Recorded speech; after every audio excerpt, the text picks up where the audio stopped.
اس کے باوجود بھی وہ رشتے پکے نہیں ہوتے. آج ہم اپنے معاشرے پہ غور نہیں کرتے. آج ہمارا معاشرہ کہاں سے کہاں پہنچ گیا. اے پیارے مسلمانوں, تم یوٹیوب کی خبریں نہیں پڑھتے, تم واٹس ایپ پہ خبریں نہیں پڑھتے. آج کتنی مسلمان بیٹیاں غیر مسلموں کے ساتھ جا رہی ہیں. تم نے کہیں خبروں کو نہیں سنا؟ کیا تم چوراہوں پہ کھڑے ہو کے یہ باتیں نہیں سنتے کہ فلاں علاقے میں کیا ہو گیا ہے؟ یہ کیا ہے؟ مدینے والے مصطفیٰ کی شریعت پہ ہم نے عمل نہیں کیا, نبی کی شریعت پہ ہم نے عمل نہیں کیا, نبی کے فرمان کو ہم نے بھلا دیا. نبی ارشاد فرماتے ہیں جب لڑکا لڑکی بالغ ہو جائے تو فوراً ان کا نکاح کر دو. یہ مدینے والے مصطفیٰ کا فرمان ہے. آج ہمارے یہاں کے کیا حال ہے؟ بیٹا اسکول پڑھنے جا رہا ہے, باپ کہتا ہے ابھی انٹر ہوا ہے, بی اے ہو جائے گا پھر اس کا نکاح کروں گا. بی اے ہو جاتا ہے, کہتا ہے میرا بیٹا ڈاکٹر بن جائے گا پھر اس کے بعد میں اس کی شادی کروں گا. ابھی میری بیٹی پڑھ رہی ہے, ابھی اس کی شادی کرنے کی عمر کہاں ہوئی ہے. اے پیارے مسلمانوں, آج ہمارا معاشرہ کہاں سے کہاں پہنچ گیا. یاد رکھو مدینے والے مصطفیٰ کا فرمان عالی شان ہے. لڑکا لڑکی بالغ ہو گئے, اس کے بعد اگر ان سے کوئی گناہ سرزد ہو گیا تو وہ تو گناہگار ہوں گے, اس کے ماں باپ بھی گناہ میں شریک ہوں گے, اس کے ماں باپ کو بھی اس گناہ کی سزا ملے گی. ذرا سوچو ماں باپ کا حال کیا ہے, جس کے گھر میں کئی بیٹیاں ہیں ان کو راتوں کو نیند نہیں آتی ہے. کیوں؟ کیونکہ آج جہیز کی لعنت نے ہمارے معاشرے کو کہاں سے کہاں پہنچا دیا. آج اتنا پیسہ اس غریب کے پاس نہیں ہوتا جو اپنی بیٹیوں کے ہاتھ پیلے کر سکے. کتنی بہن بیٹیوں کے سروں میں جو ہے آج چاندی اتر آئی ہے, لیکن ہمارا معاشرہ آج اس چیز کا علاج یہی ہے. آج جو لوگ کہہ رہے ہیں کہ گھروں پہ پابندی لگائی جائے, آج جو لوگ کہہ رہے ہیں کہ موبائل کے اوپر پابندی لگائی جائے, یہ حقیقت ہے کہ موبائل سے انسان بہت زیادہ بگڑتا ہے. لیکن یاد رکھو ہمیں اپنے معاشرے میں ایسا ماحول بنانا پڑے گا کہ جو جہیز کی لعنت میں گرفتار ہے, جو جہیز مانگنے والا ہے, ان کا شرعی اعتبار سے اس طریقے سے کمیٹی بنائی جائے کہ ان لوگوں کو سمجھایا جائے کہ بھائی ہر چیز دینے والی ذات اللہ کی ہے, پیسہ دینے والی ذات اللہ کی ہے, روپیہ دینے والی ذات اللہ کی ہے, سرمایہ دینے والی ذات اللہ کی ہے. اپنی اولاد کو اتنا پڑھاؤ, اپنی اولاد کو ایسی تعلیم دو, اپنی اولاد کو ایسا بزنس کرا کے دو کہ جہیز مانگنے کی نوبت نہ آئے. اس کو اپنے پیروں پہ کھڑا کر دو تاکہ وہ جہیز کے نام پر کسی کے سامنے اپنا ہاتھ نہ پھیلائے. پیارے مسلمانوں, میں نے دیکھا ہے اپنی آنکھوں سے, علامہ طارق مصباحی صاحب قبلہ کا بھی مشاہدہ ہے, آپ پوچھ لیجئے. ہم نے دیکھا ہے کہ جو جہیز کی ڈیمانڈ کرتے ہیں, کبھی کبھی ایسا ہوتا ہے کہ ان کو جہیز کے ایک برتن میں پانی پینا بھی نصیب نہیں ہوتا ہے, گلاس میں پانی پینا بھی ان بزرگوں کو نصیب نہیں ہوتا ہے. وہ گاڑی کی جو ڈیمانڈ کرنے والے کہ میرے بیٹے کو 4 پہیہ گاڑی چاہیے, اگر کسی نے کھڑی لا کر کے کر دی تو 10 لاکھ والی کیوں نہیں کی, یہ الٹو لا کر کے کیوں کھڑی کی ہے؟ ارے اللہ نے تجھے پیسہ دیا تھا, اللہ نے تجھے روپیہ دیا تھا, اللہ نے تجھے سرمایہ دیا تھا, تو اپنے پیسے سے کھڑی کرتا. تو اس غریب کے دروازے پہ جا کر کے بھیک مانگ رہا ہے, اس غریب کے دل کو دکھا رہا ہے, جس کے گھر میں 4 بیٹیاں ہیں, وہ راتوں کو سو نہیں پا رہا ہے. رکشہ چلانے والا غریب, ٹک ٹک چلا کر کے زندگی بسر کرنے والا غریب, دن میں مزدوری کر کے 400-500 روپے کی مزدوری کرنے والا غریب, دن میں گھر میں اتنا خرچہ بڑھ گیا ہے کہ 200 روپے روزانہ خرچ گھر میں ہو جاتے ہیں سالن سبزی میں. کہاں سے 200 روپے جمع کر کے اتنا جہیز اکٹھا کرے؟ آج ہمارا معاشرہ کہاں سے کہاں پہنچ گیا. کبھی دکھنور کے نام پہ اس کے گھر میں ڈکیتی ڈالی جا رہی ہے, کبھی منگنی کے نام پہ ڈکیتی ڈالی جا رہی ہے. آج آپ کو میں اپنے بریلی شریف کی 2-3 باتیں آپ کو بتاتا ہوں. ایک منگنی ایسی ہوئی تھی جس میں لڑکے کے بہنوئی کو بلٹ دی گئی تھی, ذرا سوچو تو صحیح. اور ایک منگنی ایسی ہوئی جس میں 6 اسپلینڈر گاڑیاں دی گئی تھی, اس کے بھائیوں کو, اس کے باپ کو اور اس کے بہنوئی کو ملا کر کے. اور ایک جگہ صرف لڑکے پہ نظر ڈالنے کے لیے آئے لڑکی والے, تو 4 لاکھ روپے صرف نظر ڈالنے میں دیے, اور 1-1 لاکھ باپ کو, چچا کو اور ماں کو پیسے دیے. ذرا مجھے بتاؤ, کیا اس محلے میں غریب نہیں رہتے ہوں گے؟ کیا اس محلے میں غریب بیٹیاں نہیں ہوں گی جن کے کانوں میں یہ آواز پہنچی ہوگی کہ لڑکے کے بہنوئی کو بلٹ دی گئی ہے, لڑکے کے بہنوئی کو اور بھائیوں کو اور باپ کو جو ہے اسپلینڈر گاڑیاں دی گئی ہیں؟ ان غریب لڑکیوں نے جب سنا ہوگا ان کے دل پہ کیسی بیتتی ہوگی, ان کے دل پہ کیسا لگ رہا ہوگا. وہ باپ جو رات میں رکشہ چلا کے مزدوری کر کے گھر پہ آتا ہے, تو رات میں سوتا نہیں ہے, اس کی راتوں کی نیند اڑ جاتی ہے, اپنی بیوی उसकी बीबी कहती है सो क्यों नहीं जाते? कहता है कहां से सोऊं, 4-4 बेटियों के हाथ पीले करना है, कहां से इतना पैसा लेकर के आऊं, कहां से इतनी दौलत लेकर के आऊं, कहां से इतना रुपया लेकर के आऊं कि मंगनी इनकी कर सकूं, दिखनौर में इनके पैसे दे सकूं, इनके लिए जहेज में गाड़ी इकट्ठी कर सकूं।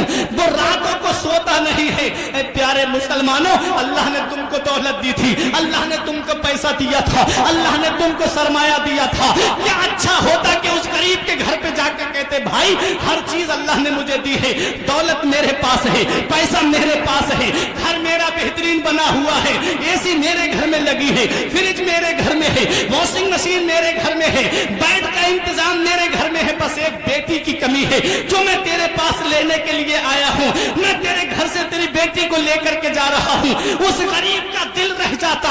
मदीने वाले मुस्तफा फरमाते हैं जिसने गरीब की दिलजोई की, मदीने वाले मुस्तफा का फरमाने आलीशान है, जिसने किसी गरीब का दिल रख लिया, ये हज अकबर है, ये बड़ा वाला हज है। जरा सोचो तो सही, मौलाना रूम ने भी फरमाया अज हजार हा काबा यक दिल बेहतर अस्त, दिल बदस्ताबुर के हज अकबर अस्त। जिसने किसी मुसलमान का दिल रख लिया, ये हज अकबर है, ये बड़ा वाला हज है। जब इस तरह से जाते उस बेटी वाले के घर पे, तो वो बेटी जो घर में बैठी है वो बहू बन के नहीं बल्कि बेटी बन करके आती, और अपने सास ससुर को सास ससुर का दर्जा नहीं बल्कि माँ बाप का दर्जा देती हुई आती। तुमने उसके बाप को खून के आंसू रुलाया, तुमने उसकी माँ को रातों की नींदें उड़ा दी। इसीलिए वो बेटी जब आती है, 1 महीना नहीं गुजरता चूल्हा अलग हो जाता है, बहू अपना सामान अलग कर लेती है। इसलिए ऐ प्यारे मुसलमानों, अपने यहाँ के रिश्तों का माहौल बदलो, अपने यहाँ के तौर तरीकों को बदलो। अल्लाह ने सब चीज देने वाली जात अल्लाह की है। गरीब की बेटी लेकर के आओगे, उस गरीब का कदम तुम्हारे घर में पड़ जाएगा। अल्लाह तुम्हारे घर में इतनी बरकत नाजिल फरमाएगा कि तुम्हारी नस्लें खाएंगी, फिर भी वो दौलत खत्म नहीं होगी। ये है हमारा मुआशरा। देखो मौला अली शेर खुदा की शादी, सादा बिल्कुल। इसको शाहनामा इस्लाम में बड़े अच्छे तरीके से बयान किया गया था कि मुबारक है वो दिन लारैब रजब के महीने का, निकाह फातिमा जहरा हुआ जिस दिन मदीने में। वो जहरा, हाँ वही जहरा रसूलुल्लाह की प्यारी, वही जहरा शहंशाहों के शहंशाह की बेटी, मदीने वाले मुस्तफ़ा हुजूर सल्लल्लाहु अलैहि वसल्लम की वो लाडली बेटी। जब मेरे आका हुजूर सल्लल्लाहु अलैहि वसल्लम अपनी बेटी के पास पहुंचे, फरमाया बेटी मैंने तुम्हारा निकाह अपने खानदान में सबसे बेहतर के साथ किया है, बताओ बेटी तुम्हारी क्या मर्जी है। मदीने वाले मुस्तफ़ा हुजूर सल्लल्लाहु अलैहि वसल्लम बेटी की रजा ले रहे हैं, बेटी की मर्जी ले रहे हैं।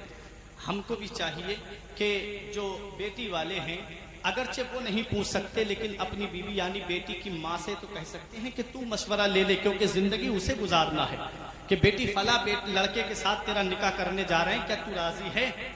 समझ रहे हैं? अगर वो सर भी हिला दे, खामोश रहे शर्म की वजह से, तो वो भी हां में शुमार होता है। अब जरा देखो, मदीने वाले मुस्तफ़ा ने अपनी बेटी से फरमाया मेरी बेटी मैंने तेरा निकाह अपने खानदान में सबसे बेहतर के साथ किया है। हजरत फातिमा ज़हरा रजी अल्लाह ताला अन्हा को जब मदीने वाले मुस्तफ़ा ने रुखसत किया तो अपनी बेटी को जो चादर उड़ाई थी उसमें 17 पेबंद, 16 पेबंद कपड़े के और 17वां पेबंद ऊंट की खाल का लगा हुआ था। अल्लाह अकबर, जरा सोचो तो सही। आला हजरत के बेटे मुफ्ती आजम फरमाते खाते हैं तेरे दर का, पीते हैं तेरे दर का, पानी है तेरा पानी, दाना है तेरा दाना। जिनके घर से बादशाहों को बादशाहत मिल रही है, जिनके दर से सारी कायनात को सदका मिल रहा है, उनके घर का हाल ये है। फरमाते हैं अल फक्र फखरी, फक्र मेरा फक्र है। मदीने वाले मुस्तफ़ा ने अपनी बेटी को रुखसत किया तो मेरे नबी इरशाद फरमाते मेरी बेटी फातिमा आज तुम हमारे घर से जा रही हो, मेरी बेटी जब कल कयामत के दिन तुम्हारी और हमारी मुलाकात हो तो हमसे इस हाल में मिलना मेरी बेटी के तेरा शौहर अली तुझसे राजी, मेरी बेटी तेरा शौहर तुझसे राजी हो। आज हमारे यहाँ का मुआशरा क्या है, जब बेटी को रुखसत करते हैं तो मोबाइल देते और कहते बेटी अगर सास कुछ कहे तो एक फोन कर देना, अगर ससुर कुछ बात कह दे तो बेटी एक फोन कर देना, अगर कोई देवर तुझसे सख्त कलामी करे तो मेरी बेटी एक फोन कर देना, हम उसके घर की ईंट से ईंट बजा देंगे। ये रिश्ते जोड़ने वाली बातें हैं, ये परिवार को जोड़ने वाली बातें हैं। फिर वो लड़की जब जाएगी तो इस तरह से वो अपनी जिंदगी वहां पर गुजारेगी, ससुराल में बहू बन करके नहीं रहेगी। बेटी बनकर के नहीं रहेगी, बल्कि सब पे अपना हुक्म जमाती हुई नजर आएगी। क्यों? क्योंकि उसको उधर से सपोर्ट मिल चुकी है। इसलिए अपनी बेटियों को वो नसीहत करो जो मदीने वाले मुस्तफा ने करी थी। अपनी बेटियों को वो पैगाम दो जो मदीने वाले मुस्तफा ने पैगाम दिया है। इसीलिए तो शायर ने कहा था कि तरीक़े मुस्तफा को छोड़ना है वजह बर्बादी, इसी से कौम दुनिया में हुई में इक्तिदार अपनी, हमें करनी है शहंशाह वतहा की रजा जोई, वो अपने हो गए तो रहमते परवरदिगार अपनी। नबी फरमाते हैं कि बेटी जब कल कयामत के दिन तेरी और हमारी मुलाकात हो तो हमसे इस हाल में मिलना मेरी बेटी के तेरे शौहर तेरे अली तुझसे राजी हों। हजरत फातिमा ने अर्ज किया बाबा अली कैसे राजी होंगे? नबी फरमाते हैं जब जब अली घर में दाखिल हो उनको सलाम पहले तुम कर लिया करना। बेटी तुम सलाम पहले करोगी, अली तुमसे राजी रहेंगे। अल्लाह अकबर। ये मौला अली शेर खुदा रजी अल्लाह ताला अन्हु हैं और ये हजरत फातिमा तो ज़हरा रजी अल्लाह ताला अन्हुमा हैं। आओ जरा देखो, मदीने वाले मुस्तफा के हुजरा मुबारक से थोड़ी दूरी पे घर था हजरत फातिमा का। नबी इतनी मोहब्बत करते थे अपनी बेटी फातिमा से, जिन्होंने मस्जिद नबवी शरीफ देखी है उन लोगों की मैं तवज्जो चाहता हूँ। इस वक्त जो मदीने की आबादी है अब तो बहुत ज्यादा आबादी है। जिस वक्त मेरे आका मदीने शरीफ में हिजरत करके तशरीफ लाए थे उस वक्त मदीने शरीफ की आबादी ज्यादा नहीं थी जितने में आज मस्जिद नबवी शरीफ बनी हुई है। ये कुल आबादी मदीने शरीफ की उस वक्त में थी। आज जो जन्नतुल बकी का दरवाजा मदीने शरीफ के बाहर आकर के लगता है, यानी मस्जिद पूरी मस्जिद घूम करके जब आएंगे तब जन्नतुल बकी के दरवाजे पे पहुंचेंगे। ये उस वक्त जन्नतुल बकी जो है ये मदीने शरीफ के बाहर था ये कब्रिस्तान। आज मस्जिद नबवी शरीफ से निकलो सामने जन्नतुल बकी का दरवाजा है। कितनी आबादी बढ़ गई मदीने शरीफ की। एक दो घर के फासले पर रहा होगा मदीने वाले मुस्तफा की लाडली बेटी का घर, हजरत फातिमा का घर। नबी को ये जुदाई भी बर्दाश्त नहीं हुई। हजरत फातिमा आई, नबी करीम सल्लल्लाहु अलैहि वसल्लम ने इरशाद फरमाया मेरी बेटी फातिमा तुम मेरे करीब में आ जाओ। इतने करीब में हारिसा बिन नोमान का घर बराबर में था, मेरे आका के हुजरा मुबारका से मिला हुआ। हजरत फातिमा ने कहा बाबा वो मकान मिल जाए तो हम और करीब में आ जाएंगे। तो नबी ने इरशाद फरमाया पहले भी कई मकान वो दे चुके हैं बेटी, अब मैं नहीं मांग सकता। मदीने वाले मुस्तफा ने जब इतना फरमाया तो हजरत हारिसा बिन नोमान को पता चल गया। रोते हुए आए नबी की बारगाह में, या रसूल अल्लाह हमारी जान पे आपका हक है, हमारे माल पे आपका हक है। या रसूल अल्लाह हमारा जो कुछ भी है वो सब आप ही के तो लिए है। आका मैं अपना मकान दे रहा हूँ। मेरे नबी ने अपनी बेटी को बिल्कुल अपने हुजरा मुबारका से मिले हुए मकान में रखा और इतनी जुदाई भी बर्दाश्त नहीं हुई। उसमें से एक रोशनदान खुलवाया मेरे नबी ने और वहां से खड़े होकर अपनी बेटी से फरमाते थे बेटी फातिमा ठीक हो? मेरी बेटी फातिमा सब खैरियत है? आओ जरा देखो ये मौला अली शेर खुदा है और ये हजरत फातिमा है। नबी कितनी मोहब्बत फरमाते अपनी बेटी फातिमा से। नबी उनको जगाने के लिए आते थे तहज्जुद में और नबी कहते थे अस्सलामु अलैकुम या अहला बैती, नहीं मेरे घर वालों उठो तुम्हारे ऊपर सलाम हो। मेरे आका फरमाते थे उठो नमाज के लिए उठो। नबी करीम सल्लल्लाहु अलैहि वसल्लम अपनी लाडली बेटी को उठाते थे। ये जिंदगी मुबारका गुजर रही है हजरत फातिमा की। जब ये दो समंदर आपस में मिले, सूरह रहमान पढ़ करके देखो, अल्लाह कुरान में इरशाद फरमाता है मरजल बहरैन यल्तक़ियान बैनहुमा बरज़ख़ुन ला यबग़ियान यख़रुजु मिनहुमा लुअलु वल मरजान। मेरे रब तबारक व तआला ने इरशाद फरमाया कि जब दो समंदर आपस में मिलते हैं तो उनसे लूलू और मरजान पैदा होते हैं। लूलू और मरजान एक किस्म के हीरे और मोती हैं। ये जिस बादशाह के पास होते हैं वो बादशाहों का बादशाह माना जाता है। लूलू और मरजान से मुफस्सिरीन किराम फरमाते हैं तुम जानते हो दो समंदर कौन है? तुम जानते हो लूलू और मरजान कौन है?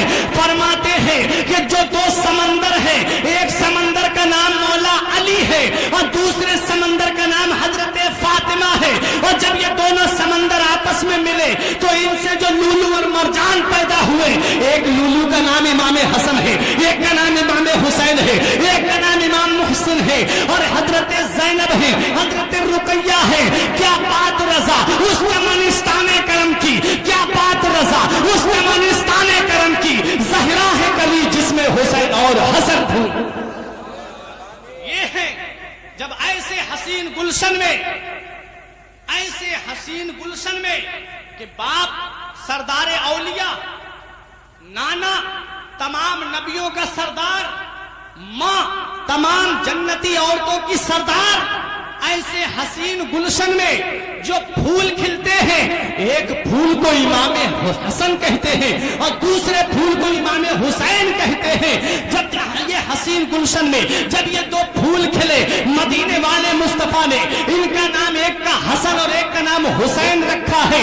मेरे आका इरशाद फरमाते हैं कि मेरे नबी ने फरमाया, अल हसन वल हुसैन अस्माउन मिन अस्माए अस्माउ इस्मुन मिन अस्माए अहलिल जन्ना। नबी फरमाते हसन और हुसैन ये दोनों नाम हैं। अल हसन वल हुसैन इस्मान मिन अस्माए अहलिल जन्ना। नबी फरमाते हसन और हुसैन ये दोनों नाम जन्नत में थे जो अल्लाह ने छुपा के रखे थे। ये नाम मेरे नवासों के लिए आए हैं। पता चला जिनका नाम जन्नत से आ रहा है, जिनका लिबास जन्नत से आ रहा है, जिनके लिए खाना जन्नत से आ रहा है, उनकी अजमत और शान का आलम क्या होगा, उनके मकाम और मर्तबे का आलम क्या होगा। इतनी मोहब्बत थी नबी को अपने नवासों से। एक जानू पे इमाम हसन को बिठाया, एक जानू पे इमाम हुसैन को बिठाया और नबी करीम ने रब की बारगाह में अर्ज किया, मौला ये दोनों यानी हसन और हुसैन मेरे बेटे हैं, मेरी बेटी के बेटे हैं। मौला जो इनसे मोहब्बत करे तू उनसे मोहब्बत फरमा, मौला जो इनसे बुग़्ज़ रखे तू उनसे दूर हो जा।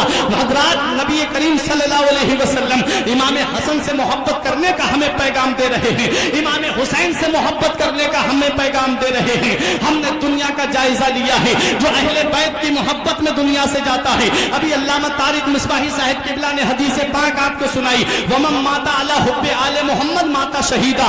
जो अहले बैत की मोहब्बत में मरता है वो दुनिया से जब जाता है तो अल्लाह उसको शहादत का सवाब अता फरमाता है। वो शहीद दुनिया से जाता है। जरा सोचो तो सही, अहले बैत का मकाम और मर्तबा क्या है, अहले बैत की अज़मत और शान क्या है।